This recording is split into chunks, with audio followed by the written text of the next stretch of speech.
하나님의 말씀을 함께 봉독하겠습니다. 창세기 19장 1절부터 5절, 13절, 17절, 그리고 27절부터 29절 말씀을 한 절씩 교독하겠습니다.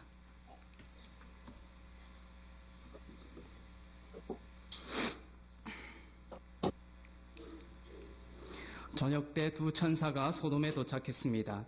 롯이 성문에 앉아 있다가 그들을 보자마자 얼른 일어나 맞이하고 땅에 엎드려 절했습니다. 롯이 말했습니다. 내 주여, 가던 길을 멈추고 주의 종의 집에 들어와 발을 씻고 주무신 후에 아침 일찍 가시던 길을 가십시오. 그들이 말했습니다. 아니다, 우리는 거리에서 밤을 지낼 생각이다. 롯이 그들에게 간곡히 권하자 그들은 돌이켜 롯의 집으로 갔습니다. 롯이 그들을 위해 식사를 준비하고 누룩 없는 빵을 구워주니 그들이 먹었습니다. 그들이 잠자리에 들기 전에 그 성의 사람들, 곧 소돔 사람들이 젊은이로부터 늙은이에 이르기까지 사방에서 몰려나와 그 집을 에워쌌습니다. 그들이 롯에게 외쳤습니다. 이 저녁에 너를 찾아온 사람들이 어디 있느냐? 그들을 우리에게로 끌어내라. 우리가 그들을 욕보여야 하겠다. 이들의 죄로 인해 여호와께 부르짖음이 크고 여호와께서 이곳을 멸망시키기 위해 우리를 내보내셨다. 롯의 가족들을 이끌어내자마자 그 두 사람 가운데 한 사람이 말했습니다. 너는 목숨을 건지기 위해 도망가거라. 뒤를 돌아보지 마라. 평원에 멈춰서지 말고 산으로 도망가거라. 그렇지 않으면 너희도 다 멸망하게 될 것이다.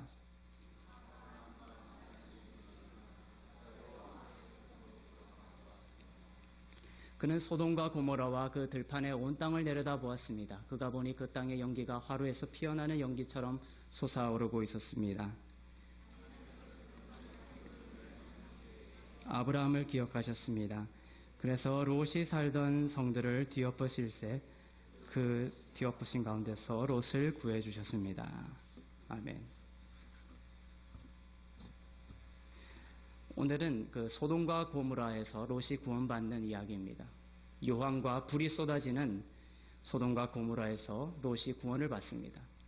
그런데 그냥 구원을 받는 것이 아니라 겨우 구원을 받습니다. 겨우 구원을 받는 것은 성도들에게 원하는 하나님의 참 모습은 아닙니다. 우리는 이 겨우 구원받는 롯의 이야기를 살펴보면서 의인임에도 불구하고 왜 풍성한 하나님의 나라를 풍성히 누리지 못하고 살게 되는가? 그리고 왜 불 가운데서 구원받는 것처럼 겨우 구원받는 의인의 삶을 살게 되는지 그 영적 이유를 깨닫고 반면교사적으로 참된 믿음의 내용을, 모습을 발견하기를 원합니다. 지난 시간에 우리는 그 헤브론에 살고 있는 아브라함의 이야기를 살펴보았습니다. 헤브론에 살고 있는 그 아브라함은 예수님과의 친밀함을 누렸던 사람입니다. 하지만 롯은 그렇지 못했습니다. 오늘 본문의 롯의 이야기가 그렇죠. 예수님과의 그 친밀함은 영성에 있어서의 1순위입니다. 예수님과의 친밀함은 영성에서의 1순위입니다. 그런데 예수님과 함께 있는다고 해서 예수님과 친밀한 것은 아닙니다. 예수님에게도 12제자가 있었죠. 하지만 그 12제자가 예수님과 다 친밀했던 것은 아닙니다. 3명이 친밀했습니다. 베드로, 야고보, 요한, 이 3명이 친밀했던 것이죠. 또한 예수님과 물리적으로 가까이 있지 않다고 하더라도 예수님과 친밀함을 누렸던 사람들이 있습니다. 마태복음 8장에 보면 그 가브나움에 백부장이 나옵니다. 그는 자신의 하인이 병에 걸리자 예수님을 찾아옵니다. 그래서 예수님이 그 하인을 고쳐주려고 같이 가자고 하죠. 하지만 이 백부장은 괜찮습니다 합니다. 예수님께서 말씀만 하시면, 예수님이 내려오시지 않아도 말씀만 하시면 우리 하인이 나올 줄로 믿습니다 라고 합니다. 그 말을 했을 때에 예수님께서는 백부장에게 내 믿음대로 될지어다 라고 하는 그런 말씀을 하시면서 칭찬을 하게 되죠. 이 백부장은 성령을 통하여 예수 그리스도의 그 선하심에 대한 계시를 풍성하게 받았던 사람입니다. 그래서 예수님과 늘 가까이 지내는 사람은 아니었지만 예수님과 되게 친밀한 것을 누리던 사람이었던 것이죠. 그러나 다수의 제자들의 경우에는 예수님과 늘 가까이 있음에도 불구하고 친밀함을 누리지 못했던 것입니다. 백부장뿐만이 아니죠. 수로보니게 여인도 그렇고 또 삭개오도 그렇습니다. 그들은 늘 예수님과 가까이 지내는 사람은 아니었지만 결국 예수님과 친밀함을 회복하게 되고 또한 그 친밀함을 통하여서 구원을 경험하게 되는 또 믿음의 능력을 경험하게 되는 사람들이 되었던 것이죠. 그들은 예수님의 그 육신이라는 껍질을 뚫고 들어가서 예수님의 그 껍질 이면에 있는 선하심과 인자하심에 대한 눈을 떴던 사람들이었습니다. 육신의 껍질을 꿰뚫고 선하시고 인자하심이 넘치는 예수님의 마음, 또 하나님 아버지의 그 마음을 바라보았던 것입니다. 그래서 친밀할 수 있었던 것입니다. 당시에 이런 소문들이 돌았어요. 이 예수님이라는 구원자는 구약시대의 사람들과 다르다.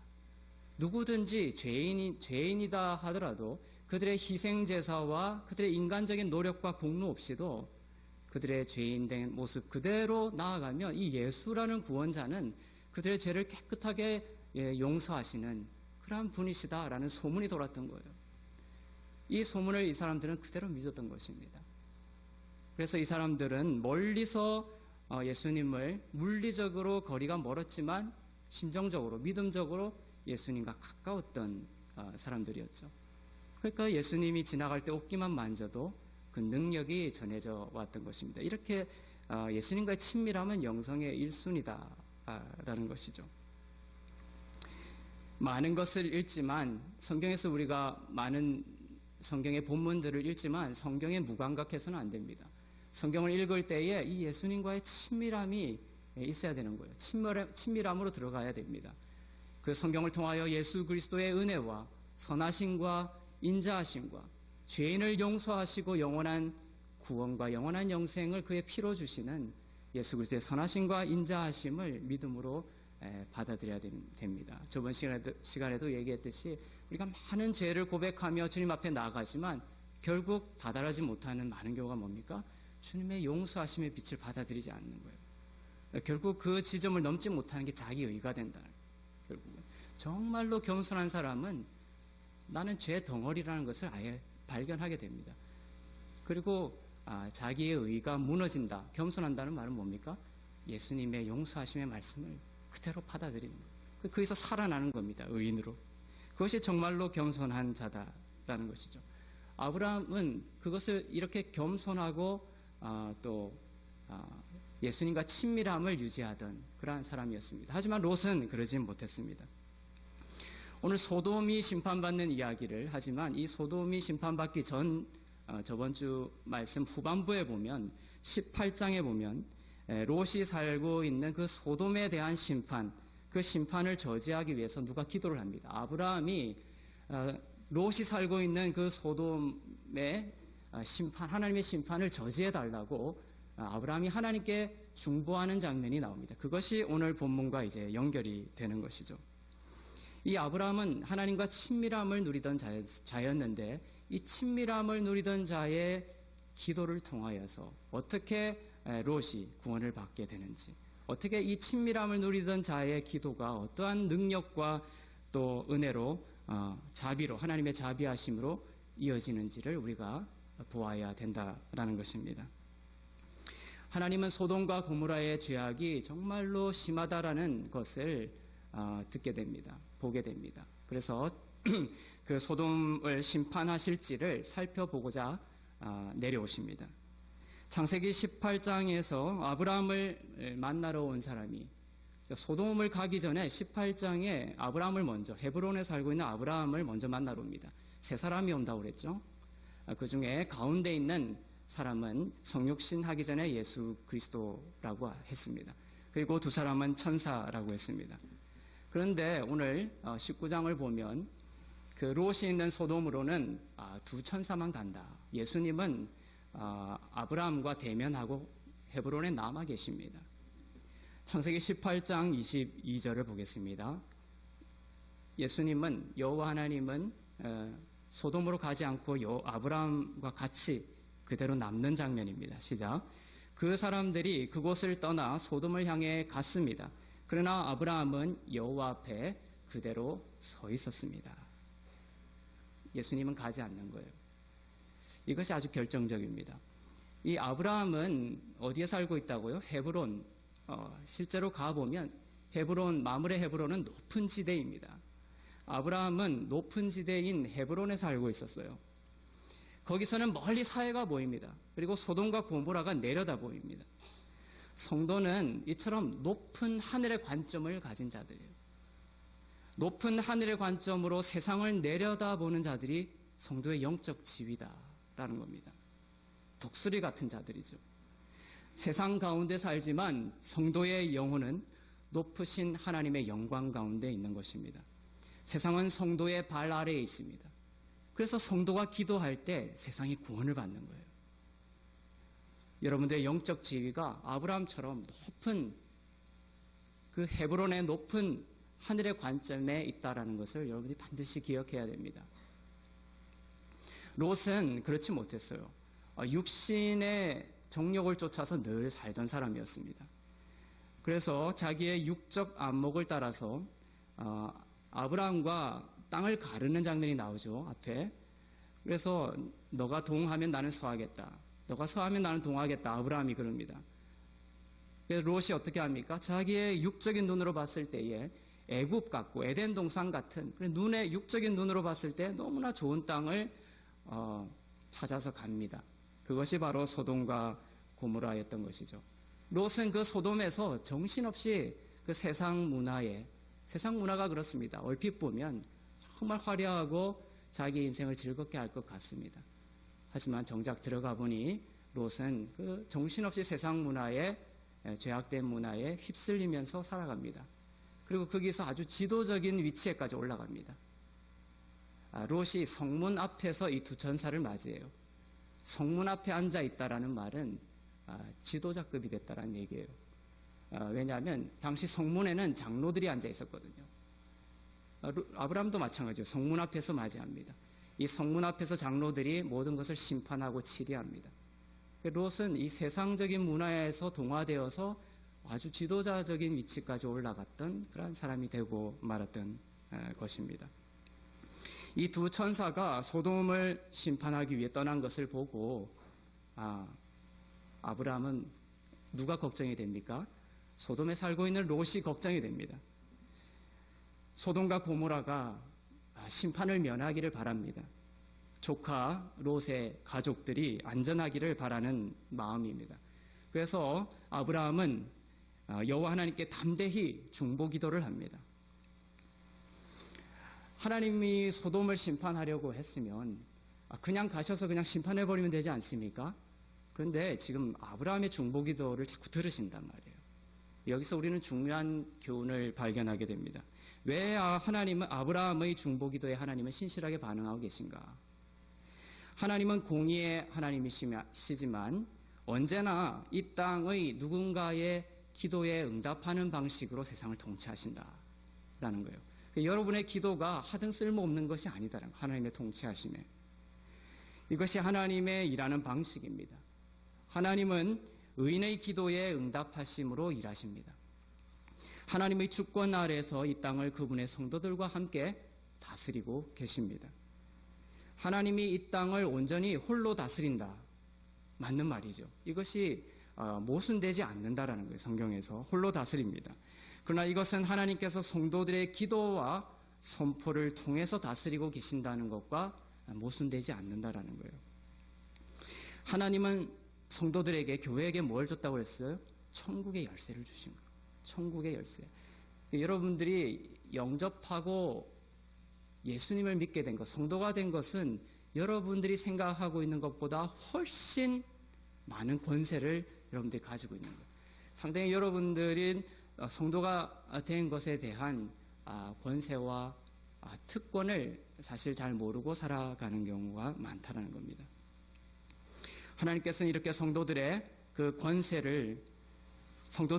권세를 위임하시고, 또 그렇게 한 이유는 은혜를 경험하게 하시고, 또한 하나님 나라를 살아가는 방식이 나의 힘과 나의 능력과 나의 지혜를 내려놓고 오직 하나님의 은혜를 의지하여 살아가는 것이 하나님 나라를 살아가는 방식이다.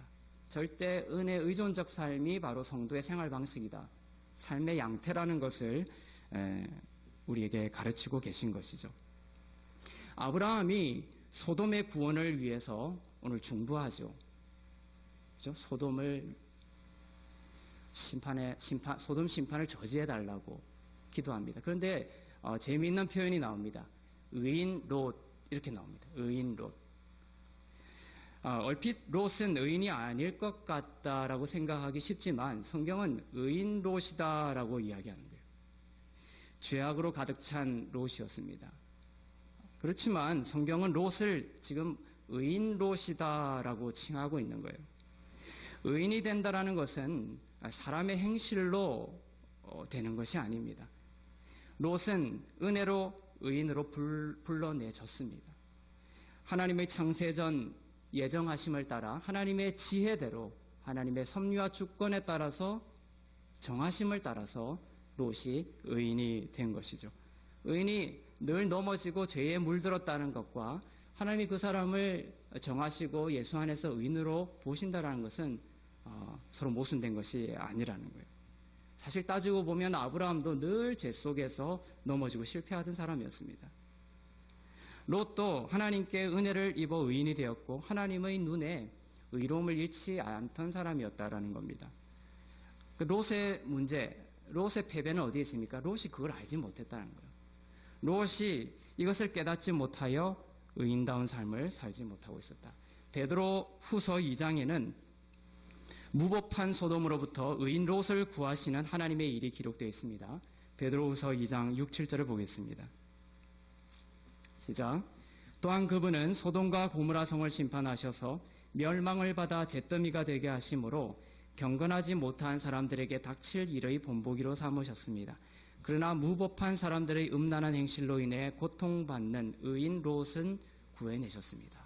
그죠? 의인이 늘 죄의 지도자가적인 위치까지 올라갔는데도 고통받는 의인 롯을 구해내셨다. 이렇게 예수 안에 있는 롯을 본다라는 거예요. 하나님은 롯은 의인이기는 했지만 이러한 면에서 일종의 패배한 의인이다 라고 볼 수 있습니다. 롯은 의인이었기 때문에 영원한 심판에 들어가지는 않습니다. 하지만 롯은 패배한 의인의 삶으로 살아갔다라는 것을 보게 되죠.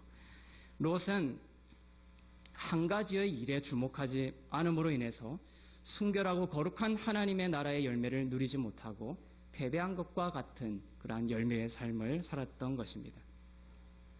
롯이 주목하지 못했던 것이 뭘까요? 바로 롯이 예수 그리스도의 십자가 공로를 바라보지 못했다는 겁니다.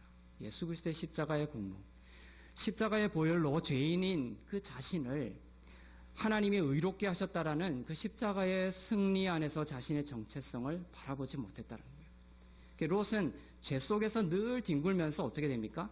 자기가 죄인이다.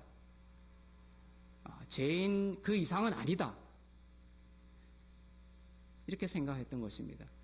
하지만 우리가 죄인인 것은 맞습니다. 하지만 아브라함은 자기의 죄인인 것을 알면서도 어떻게 됩니까?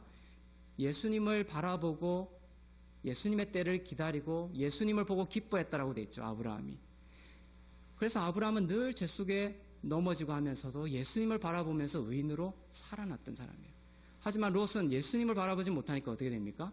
늘 죄인에서 의인으로의 그 은혜의 격차를, 낙수차를 경험하지 못하는 거예요. 그러니까 그 삶의 성장이 없는 것이죠. 하나님은 소돔을 심판하려고 혈안이 되어 있는 게 아닙니다. 하나님은 어떻게든 사람들이 예수 안에서 용서함을 받아들여서 그들이 구원에 이르기를 원하고 계십니다. 요나가 하나님의 이러한 마음을 잘 표현했죠. 요나서 4장 1절에 보면 주께서는 은혜로우시며 자비로우시며 노하기를 더디하시며 인애가 크시사 뜻을 돌이켜 재앙을 내리지 아니하시는 하나님이신 줄을 내가 알았음이니이다. 롯이 하나님, 요나가 하나님에 대해서 갖고 있던 그 선하심에 대한 생각입니다. 아브라함도 이 마음을 알고 있었어요. 그래서 여호와께 이제 중보를 합니다. 창세기 18장 23절, 24절에서 이제 아브라함이 기도하고 있는 장면입니다. 시작. 아브라함이 다가서면서 말했습니다. 주께서는 의인을 악인과 함께 쓸어버리시렵니까? 만약 그 성에 의인 50명이 있다면 어떻게 하시겠습니까? 그 성에 의인 50명이 있는데도 그것을 용서하지 않고 정말 쓸어버리시겠습니까? 의인 50명이 소돔에 있으면 멸망시키지 말아달라고 기도하고 있습니다. 이에 여호와께서는 어떻게 반응하십니까? 26절입니다. 시작. 여호와께서 말씀하셨습니다. 내가 소돔성에서 50명을 찾으면 그들을 위해 그 온 땅을 용서할 것이다. 이거 하나님이 먼저 제시한 거 아닙니다. 아브라함이 먼저 제시하는 거예요. 50명 있으면 그냥 처음부터 한 명 하면 좋을 텐데, 그죠? 50명 이렇게 먼저 이야기를 하는데, 하나님께서는 아브라함의 중보에 응답하고 계시는 거죠. 그래, 의인 50명을 찾으면 용서하고 심판을 거두어 드리겠다 하십니다. 그런데 아브라함이 이제 또 걱정이 되는 거예요. 50명 하고 나니까. 50명 있을까? 그래서 50명이 없으면 어떡하나 이런 생각이 드는 것이죠. 그래서 의인 45명이 있으면 심판을 거두시겠냐 이렇게 얘기합니다. 하나님은 그렇게 하겠다고 하십니다. 아브라함이 이제 자꾸 걱정이 됩니다. 그래서 이 숫자가 내려갑니다. 40명, 30명, 20명, 결국 몇 명까지 내려가죠? 10명까지 내려가요. 10명까지. 의인 10명을 찾으시면 멸망시키지 않겠습니까? 합니다. 32절입니다. 시작. 아브라함이 말했습니다. 내 주여 노여워하지 마십시오. 제가 마지막으로 한 번만 더 말씀드리겠습니다. 만약 거기에서 10명만 찾으시면 어떻게 하시겠습니까? 여호와께서 대답하셨습니다. 내가 그 10명을 위해 멸망시키지 않겠다. 왜 아브라함이 10명이라고 했을까요? 마지막으로. 그것은 학자들 간에 이제 견해가 두 개가 있는데, 의인 롯의 가족이 10명이었기 때문이다. 이런 입장이 있습니다. 롯과 롯의 아내, 그리고 사위 둘, 그리고 그 사위와 정혼한 두 딸, 그리고 아직 정혼하지 않는 두 딸, 그리고 아들 둘, 그래서 총 10명이다. 이렇게 이제 해석해내는 학자들이 있습니다. 그래서 아브라함은 롯의 가족이 모두 10명이고 그들이 의인일 것이다.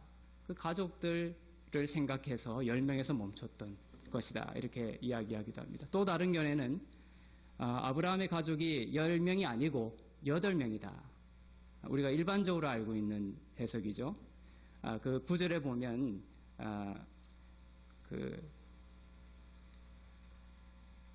소돔 사람들이 찾아와가지고 찾아온 천사들을 내놓으라고 합니다.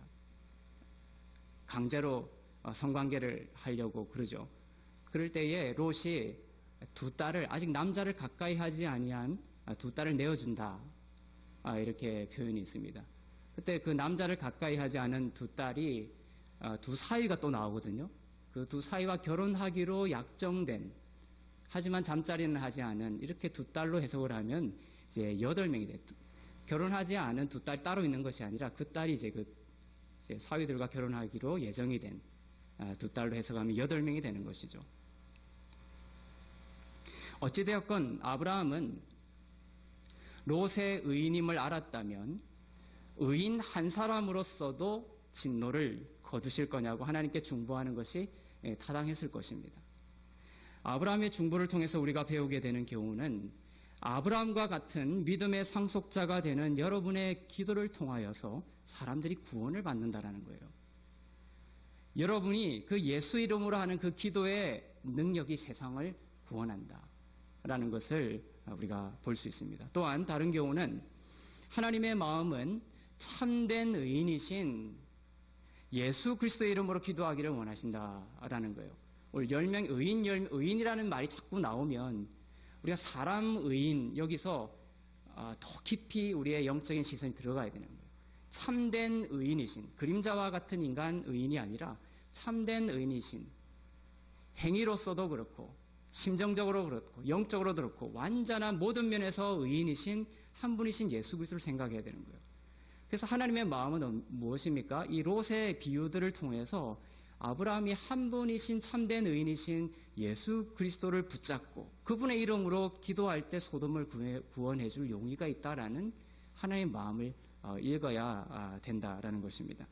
그래서 우리가 한 분이신 예수 그리스도를 걸고 그분의 이름으로 기도할 때에 진노가 거두어지고 용서함 받는 구원의 은혜가 임한다라는 것을 이 본문을 통해서 우리가 깨닫게 됩니다. 이제 두 천사는 소돔의 구원을 위해서 심판이나 구원을 위해서 소돔으로 내려갑니다. 이 부분이 중요하다고 그랬죠.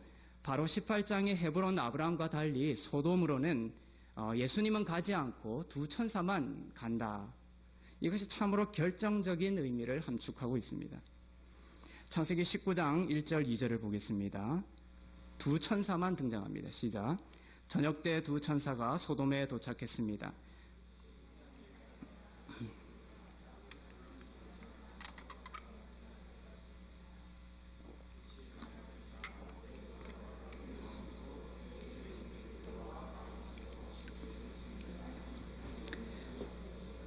그들이 말했습니다. 아니다. 우리는 거리에서 밤을 지낼 생각이다. 자, 여기 보면은 두 천사가 등장하죠. 헤브론에는 세 사람이 등장을 합니다. 여기는 두 사람 중에 두 명이 천사라는 게 이제 드러나죠. 앞장에서는 세 사람으로 얘기했다. 그 사람 중에 두 명이 천사라는 것을 밝힙니다. 또한 롯이 성문에 있다가 보자마자 얼른 일어나 땅에 엎드려 절했다. 여기서 땅에 엎드려 절하다는 게 샤하흐라는 히브리어라고 했죠. 헤브론에서 아브라함도 예수 그리스도를 여호와 하나님을 바라보고 샤하흐 했다라고 되어 있습니다. 지금 롯도 샤하흐 하고 있습니다. 예배하고 있어요. 예배하다라는 뜻입니다. 그러나 롯은 지금 뭡니까? 문제는 예수님이 빠져버린 예배를 하고 있다. 예수님이 없는 샤하흐를 하고 있다. 이것이 아주 중요한 겁니다. 은혜에 예수님이 빠진 예배, 은혜에 복음이 빠진 예배와 신앙이 얼마나 우리를 패배로 이끌고 가는지를 말해줍니다. 우리의 죄가 아주 문제 중에 문제죠. 하지만 우리의 근본적인 문제는 사실은 죄가 아닐 수 있습니다. 이것이 이상하게 들릴지 모르지만 우리는 모든 자가 허물과 죄로 죽은 죄인으로 태어난다는 거예요. 그것은 피할 수 없는 것입니다. 문제는 뭡니까? 바로 은혜의 예수님을 받아들이지 않는다는 것이 더 근본적인 문제라. 어둠이 빛을 받아들이지 않는 거예요. 빛이 어둠에 비치는데 어둠이 깨닫지 못하는 게 근본적인 문제라는 거예요. 그러니까 죄가 실질적으로 근본적인 문제가 아니라 그 죄인이 어둠이 빛이 왔는데도 그 빛을 받아들이지 못하는, 내가 너를 용서하고 예수 안에서 영원한 생명을 주겠다라는 그 용서하심을 받아들이지 못하는 것이 인간의 근본적인 문제가 된다는 거예요. 롯이 이렇게 예수님에 빠져버린 예배를 하고 있다는 겁니다. 롯도 생명을 얻고 롯도 살아나고 싶었을 겁니다. 그러나 그의 살아남의 근원인 예수님의 은혜를 그는 바라보지 못했다라는 겁니다.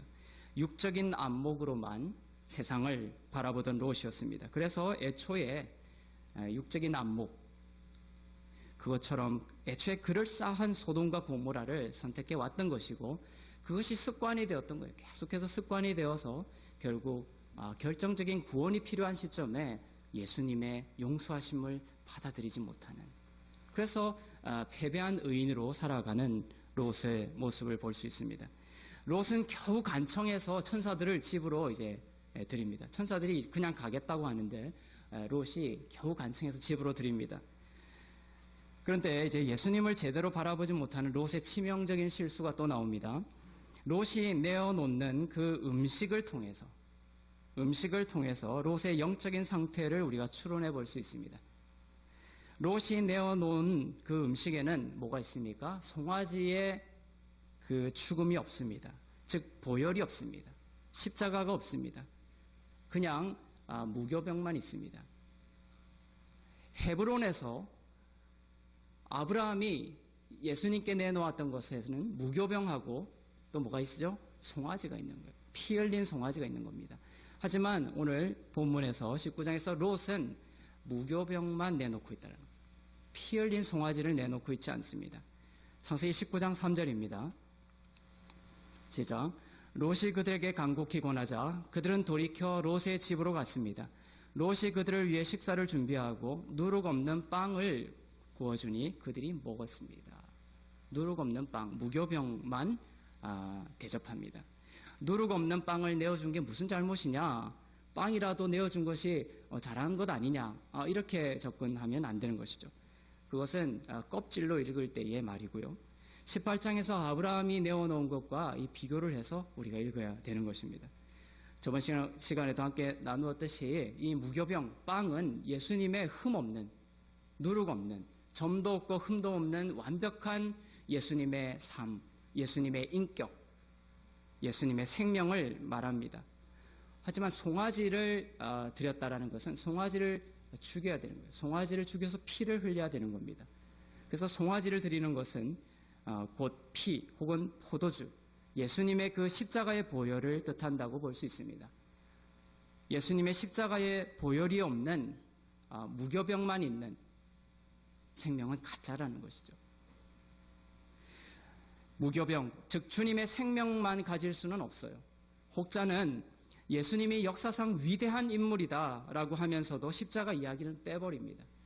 피 흘림은 이야기하지 않아요. 얼마나 위험한 교리입니까? 롯이 패배한 이유가 여기서 더욱 선명하게 드러나고 있습니다. 피 흘림이 없은즉 죄사함이 없다고 했습니다. 그러나 롯은 피 흘림, 십자가를 귀하게 여기지 않았습니다. 성도는 의롭게 된 것이 확실합니다. 그러나 예수님의 십자가의 피 흘림이라는 그 값이 치러지지 않은 의롭게 됨은 잘못된 교리가 되는 것이죠.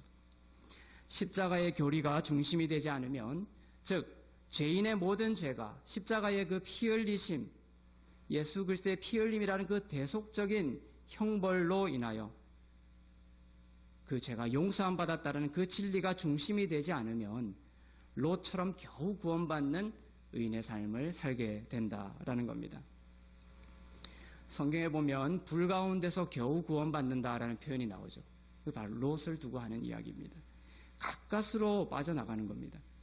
그런 성도가 되기를 하나님은 바라지 않습니다. 아브라함처럼 그 높은 헤브론에서 아주 신선한 하늘의 공기를 맡으면서 하나님과 예수님과 풍성한 교제를 누리고 싶으십니까? 그 마므레라고 불리는 그 헤브론은 친밀한 교제라는 뜻이죠. 아브라함이 머물렀던 곳. 하지만 롯처럼 가까스로 구원받는 그러한 성도가 되는 것을 하나님은 원하지 않습니다. 십자가 중심성이죠. 예수님은 우리의 죄 때문에 피 흘리시고 또 불태워지는 것처럼 하나님의 심판을 예수님이 받으셨어요. 우리가 받아야 될 심판을 예수님이 받으셨습니다. 그처럼 사랑하십니다. 예수님의 사랑은 얼마만한 사랑이냐? 우리를 대신하여 십자가에 죽으시기까지 사랑하셨습니다. 그분은 거룩하고 또한 공의로우십니다. 그래서 죄를 심판하셔야 하는 것이죠.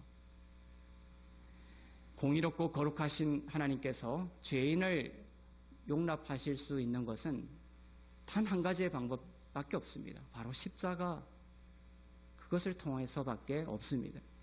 우리의 죄로 인해서 자기 아들에게 형벌을 내리셨어요. 그래서 우리의 모든 죄가 십자가에서 예수님 안에서 처리가 되어버렸습니다. 만약 오늘날 하나님께서 이미 예수님이 받으신 그 형벌을 우리에게 다시 내리신다면 공의롭고 거룩한 하나님이 아니게 되는 거예요. 거룩하고 공의로운 하나님이시기 때문에 우리를 심판하셔야만 했어요. 하지만 우리를 극진히 또 사랑했단 말이죠. 이 두 가지가 십자가에서 해결이 돼버린 거예요. 그래서 하나님께서는 십자가에서 그의 아들 속에서 우리의 모든 형벌을 다 처리하셨기 때문에 이제 예수 그리스도를 믿는 자 안에서 다시금 죄를 발견하는 것은 다시 하나님의 공의로움과 거룩하심에 반하는 결과가 된다라는 거예요. 이 이치를 아시겠습니까? 하나님은 십자가의 형벌을 통해서, 예수님이 십자가에서 형벌을 받으신 것을 통해서 죄인인 여러분을 의롭게 만드시면서도 그분의 공의로우심과 거룩하심을 잃어버리지 않으셨다라는 거예요. 자신의 거룩함을 타협하지도 또 공의로움을 축소하지도 않았습니다. 왜? 십자가의 방법을 통해서. 그래서 십자가의 자리가 세상에서 가장 아름다운 자리입니다. 세상에서 가장 아름다운 게 무엇입니까? 물어보면 저는 단언코 십자가라고 생각합니다. 십자가가 가장 아름다운 자리죠. 공의와 사랑이 해결된 자리예요. 이런 사람들이 있습니다. 우리 죄를 기억하시지 않는다니 하나님의 기억력에 문제가 있는 것은 아니냐? 아닙니다. 공의로우신 하나님이시기 때문에 법적으로 우리 죄를 잊으실 수 있습니다. 2000년 전에 우리 죄를 아들의 몸속에서 모두 기억하시고 하나님의 아들이신 예수님의 몸속에서 우리의 모든 죄를 다 기억하셨어요. 그 전에 또 그 당시에 앞으로 올 모든 사람들의 그들이 알든 모르든 의식적이든 무의식적이든 그 모든 죄를 예수님의 몸 안에서 기억하시고 거기서 심판해 버렸다는 것이죠. 그렇기 때문에 하나님은 법적으로 우리의 죄를 잊으실 수 있다는 겁니다. 오늘날 하나님은 죄의 대가가 이미 치러졌음을 기억하십니다. 하나님은 이것을 기억하신다는 거예요. 죄의 대가가 이미 치러졌음을 예수님 안에서 기억하신다는 거예요. 우리의 육체와 삶에서는 더는 죄를 기억하지 않으신다.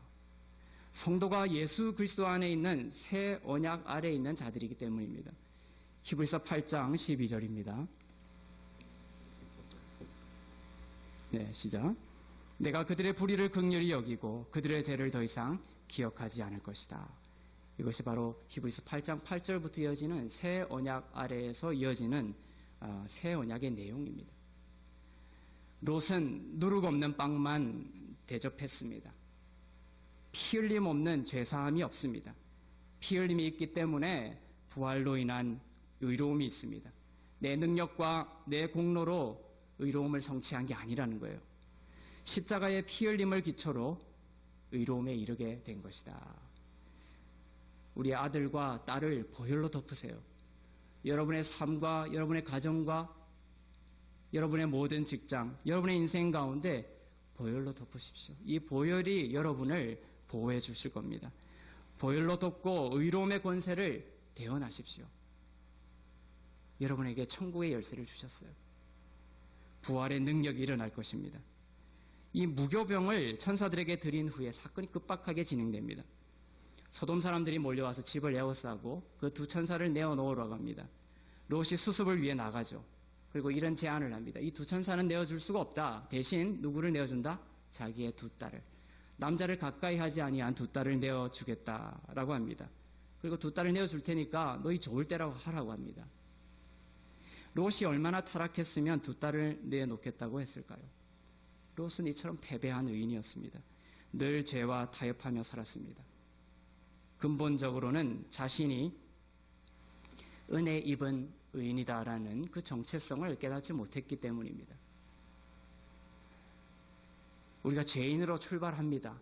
하지만 예수 그리스도를 바라볼 때 그 죄인이 하나님의 의를 입고 의인이 됐다는 것을 깨닫지 못하면 늘 죄인 그 속을 뒹구는 거예요. 그러면 더 죄를 짓게 됩니다. 이것이 죄인 속에 갇힌 딜레마입니다. 내가 죄인이지만 하나님의 거룩한 빛이 되었다라는 자기 정체성을 깨닫게 되면 그 빛의 정체성이 퍼져버리는 거예요. 두 딸을 내놓겠다라는 제안에도 소돔 사람들은 완강합니다. 안 된다. 내어놓아랍니다. 롯을 밀치고 문을 부수고 들어가려고 합니다. 그때 집 안에 있던 두 천사가 문을 열어서 롯을 안으로 잡아당깁니다. 그리고 문을 닫아버리죠. 그리고 두 천사는 집 주변에 있던 사람들의 눈을 멀게 해버립니다. 소돔 사람들의 이러한 악한 면을 보고 천사들은 소돔을 멸망시켜야 되겠다라고 이제 작정을 합니다. 그러면서 롯에게 뭐라고 합니까? 너희 식구들을 모두 데리고 멸망 전에 이곳을 떠나라 이렇게 명령을 합니다. 두 사위는 롯의 말을 우습게 생각했고 롯은 꾸물거립니다. 소돔에 대한 미련이죠. 얼마나 많은 재산이 있었고 얼마나 많은 안전장치가 있었겠습니까? 떠나라고 하는 겁니다. 꾸물거리죠. 롯이 꾸물거리자 어떻게 합니까? 천사들이 그냥 롯까지 심판해 버리십니까? 그러지 않다는 거예요. 여기 하나님의 의인 롯을 향한 자비하심이 있어요. 롯이 꾸물거리자 롯과 그 아내와 그 두 딸의 손을 잡아 끌어서 성 밖으로 데리고 갑니다. 이것이 하나님이 그의 백성들을 향한 자비하심이에요. 천사 중 한 명이 말합니다. 그 산으로 도망가라 라고 합니다. 그 산으로. 하하랏. 돌아보지 말고 멈춰서지도 말고 도망가라고 합니다. 창세기 19장 17절입니다. 시작. 롯의 가족들을 이끌어내자마자 그 두 사람 가운데 한 사람이 말했습니다. 너는 목숨을 건지기 위해 도망가거라. 뒤를 돌아보지 마라. 평온에 멈춰서지 말고 산으로 도망가거라.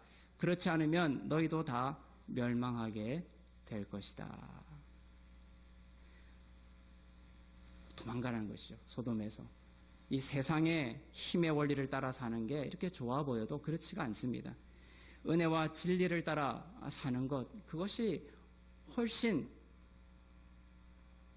아름다운 하나님의 축복이라는 것을 우리가 잘 알지 못하는 경우가 많습니다. 오늘 천사가 산으로 도망가라 이렇게 돼 있죠. 여기서 도망가라고 한 그 산은 원문으로 보면 하하랏이에요. 하랏은 이제 마운틴, 산이고 하는 정관사입니다. 하하랏. 그 산으로 도망가라라고 합니다. 그 산이라고 했기 때문에 그것은 앞서 나왔던 그 아브라함이 있던 높은 헤브론 지대였을 것입니다. 아브라함의 처소로 돌아가라는 것이죠. 아브라함의 처소로. 소돔과 고모라에서 롯이 고통받고 죄에 물들고 있었지만 하나님은 롯이 도망갈 때 어디로 가라? 하나님과 친밀한 교제를 누리고 있던 헤브론으로 다시 그 산으로 가라라고 하는 것입니다. 주님과의 친밀함이 있는 은혜의 자리로 도망가라는 겁니다. 헤브론은 서쪽이죠. 그런데 본문에 보면 롯은 어디 쪽을 향해서 갑니까? 소알이라는 동쪽을 향해서 도망갑니다. 항상 하나님의 존전에서 멀리 갈 때는 성경에 동쪽이라는 표현이 나와요. 아담도 동쪽으로, 가인도 동쪽으로, 전부 동쪽으로 도망을 갑니다. 동쪽은 1차적으로는 심판의 자리거든요. 그걸로 달려가는 것이에요. 하지만 하나님은 이 롯이 아브라함이는 서쪽에 하나님과의 친밀한 교제가 있는 그 자리로 회복되기를 원하셨다. 롯은 소알이라는 곳으로 피합니다. 소알은 작다, 타이니, 작다라는 표현입니다. 의로움을 입은 자가 갖게 된 그 큰 다스림의 권세를 주목하지 못했던 것입니다. 롯은 십자가의 능력으로 싸우려고 하지 않았습니다. 자신의 능력과 자신의 힘과 자신의 지혜로 싸우려고 했던 것이죠. 살아가려고 했던 것입니다. 그리하여 그가 롯이 누렸던 것은 소알이었던 거예요. 소알. 그러니까 겨우 구원받는 것과 이 소알이 또 이제 매치가 되는 것이죠. 소알로 다시 이전하게 됩니다. 너무나도 작은 구원의 영역이었습니다. 롯은 나중에 소알에 거하지 않고 또 어디로 또 도망갑니까? 동굴로 도망가게 돼요. 점점점 그의 구원의 영역이 더 확대되는 것이 아니라 좁혀져 가는 것이죠. 안타까운 인생을 살게 됩니다. 패배한 의인의 삶을 살게 되는 것이죠. 롯의 이름의 비밀을 우리가 또 발견하게 되죠. 이 롯이라는 이름이 가리개라는 뜻이에요. 가리개. 베일, 그죠?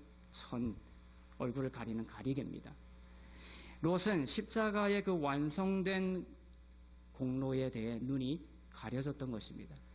롯은 가리개라는 뜻인데 무엇에 대해 가려졌냐라는 거예요. 그것이 롯을 패배한 인생으로 이끌었다는 거예요.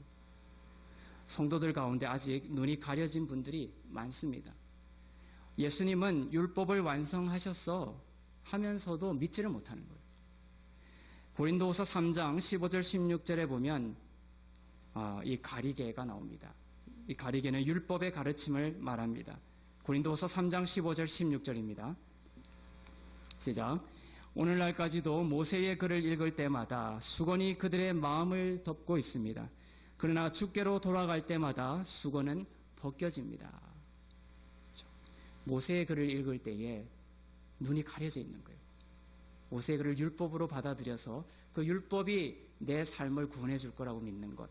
그것이 바로 이제 가리개예요. 내 삶의 가리개. 그것이 그때가 오면, 은혜의 때가 오면 어떻게 된다? 벗겨진다는 거예요. 그리고 주의 영으로 살게 돼. 율법으로 사는 것이 아니라 주의 영으로 사는 거예요. 율법은 간음하지 말라고 합니다. 하지만 아내를 사랑하게 만들어주지는 않아요. 하지만 영으로 사는 자들은 사랑하게 되는 거예요. 그 율법은 약간의 영광이 있고 또 마치 지키는 것 같지만 마음으로 간음해서 전부 그것을 지키지 못하는 자로 폭로가 되죠. 하지만 나의 그 무능력과 자력 불가능성을 깨닫고 예수 그리스도로 말미암아 내 모든 죄가 용서함을 받았다는 것을 알고 그 기쁨과 은혜 가운데 의탁한 자들은 성령이 오시는 거예요. 성령이 오셔서 율법이 하지 못했던 것을 하게 만든다는 거예요. 사랑하게 만드는 거예요. 그 바리새인들은 다른 여자와 간음하지도 않고 그래서 십계명을 다 지켰다라고 했습니다. 하지만 무엇이 문제죠? 아내를 사랑하지 않는 거예요. 율법의 아주 맹점이죠. 그래서 율법을 의지하는 삶에서 우리가 벗어나야 돼요. 율법과 은혜는 한 지붕 아래에 있을 수가 없다는 거예요. 율법의 행위에 속하게 되면 내가 율법의 행위를 가지고 하나님께 자꾸 의로움을 받으려고 하고 내 삶의 축복을 그 율법의 행위를 기초로 해서 내 삶의 축복을 얻어내려고 하고 이런 것을 하게 되면 결국 패배하는 것과 같은 삶을 살게 된다는 거예요. 우리는 영의 지배를 받도록 율법에서 구출되었습니다. 계속 율법을 지키는 것을 나의 의로 삼으려고 하면 자연적 차원에 머물며 정욕이 더 드러나게 된다라는 것입니다. 율법을 통해서는 죄를 깨닫는 것이기 때문입니다. 성경은 소돔의 멸망에서 롯을 구원해 주신 것, 그것이 무엇 때문이다라고 기록되어 있습니까? 아브라함의 기도 때문이다라고 되어 있어요. 하나님께서 아브라함의 기도를 생각하시고 기억하시고 롯을 구원하셨다. 이렇게 기록되어 있습니다. 믿음으로 말미암아 의롭게 되었음을 깨닫고 그 의인에게 주시는 기도와 말씀의 능력과 그 권세를 행사할 줄 알았던 아브라함. 그 의인 아브라함의 기도를 하나님께서 기억하시고 롯을 구원하셨습니다. 창세기 19장 29절입니다. 시작. 하나님께서는 들판의 성들을 멸망시키실 때 아브라함을 기억하셨습니다. 그래서 롯이 살던 성들을 뒤엎으실 때 그 뒤엎으신 가운데서 롯을 구해주셨습니다. 그죠? 그래서 롯을 구해달라고 중부 50명, 40명 내려갈 때, 그죠? 아브라함이 먼저 제안했죠. 소돔성에 의인 50명 있으면. 했지만 결국 하나님이 롯을 구해준 것은 무엇 때문입니까? 아브라함의 기도 때문이었다는 거죠. 아브라함은 어떤 자죠? 은혜를 믿음으로 갖는 자, 은혜 아래 있는 자, 믿음으로 하나님께 나아가는 예수 그리스도 아래 있는 자를 상징합니다. 그 아브라함, 의인 아브라함을 기억하시고 그의 기도를 들으시고 롯을 구원하셨다라는 것을 우리가 기억해야 되는 것입니다. 의인의 기도는 역사하는 힘이 크다라고 야고보서 5장 16절에서 말씀하고 있습니다. 죄인의 기도는 병든 자를 고친다. 그런 말 없습니다, 성경에. 의인의 기도는 믿음의 기도는 병든 자를 고치고 의인의 기도는 역사하는 힘이 크다라고 되어 있는 거예요. 왜 그런 기도가 역사하는 힘이 크죠? 예수님이 그 안에 들어가 있기 때문에 그래요. 죄인의 기도는 역사하는 힘이 없는 거예요, 절대로. 나는 죄인이다라고 해서 출발합니다, 성도는. 하지만 그 기도가 어떤 정체성까지 가야 되냐? 예수님을 바라봐야 돼요. 예수님이 십자가에서 나의 모든 형벌을 처리하셨구나. 그리고 하나님께서 나를 예수님처럼 의인으로 바라보고 계시구나. 그 믿음으로 기초해서 기도할 때 그 자의 기도가 소돔을 구원해요. 소돔으로부터 롯을 구원하는 은혜가 있다는 거예요. 여러분 가운데 아픈 자가 있습니까? 또 삶의 모든 구원의 소테리아, 그 구원의 영역이 있습니까? 이 소테리아라는 구원이라는 단어는 우리가 영원한 생명을 얻게 되는 그 소테리아의 구원이 첫 번째고요. 두 번째는 삶의 영역에서 하나님의 형상대로 지연받은 형상대로 회복되는 모든 것들이 다 소테리아 영역에 들어가는 거예요. 질병이 치유받고 또 하나님의 형상대로 회복되어가는 또 공의가 회복되고 이런 모든 것들이 다 소테리아의 영역이에요. 그 구원이 누구의 기도를 통해서 이루어진다고요? 바로 믿음의 기도를 통해서, 의인의 기도를 통해서 이루어진다라는 겁니다. 그것은 다른 표현으로 하면 예수 그리스도의 십자가의 공로를 믿음으로 받아들인다는 거예요. 예수님의 승리를 나의 승리로 여긴다는 거예요. 하지만 기도할 때 사단은 뭐라고 하죠?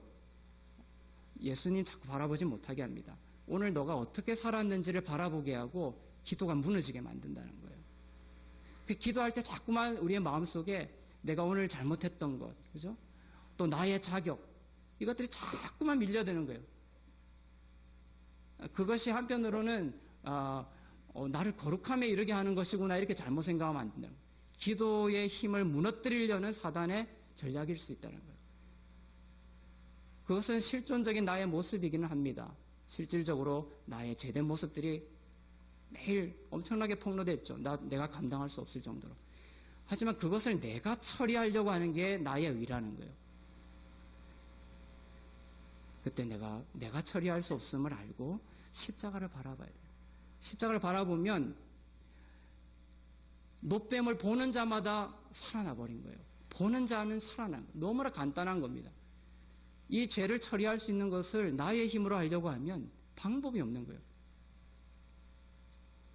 십자가를 바라볼 때에 그분이 십자가에서 예수님 안에서 나의 모든 죄를 담으시고 처리하셨다는 것을 내가 믿음으로 받아들여야 돼요.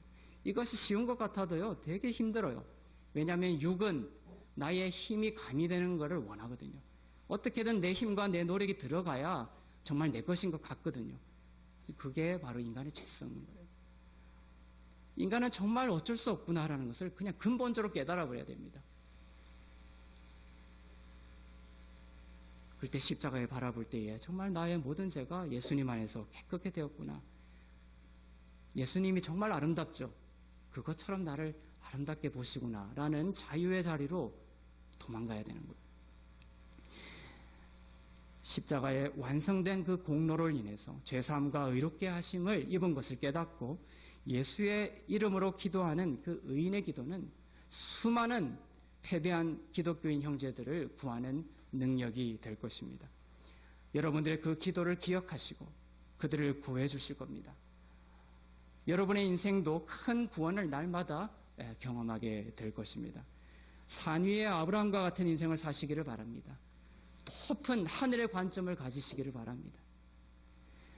예수님의 피 흘리심이 중심이 된 그 죄사함과 의롭게 하심의 그 믿음 위에 굳게 서기를 바랍니다. 빵과 포도주 위에 서시길 바랍니다. 예수님을 더욱 알아가는 그 영광의 삶, 친밀해지는 그것이 여러분의 영성의 우선순위가 되기를 바랍니다. 율법에 묶이고 그리하여 예수님의 은혜를 주목하지 않음으로 인해서 패배하는 의인의 삶을 살았던 그 롯과 같지 않기를 주님으로 축원합니다. 하나님께서 그의 영광으로 여러분들을 덮어주시기를 주님의 이름으로 축원합니다. 기도하겠습니다.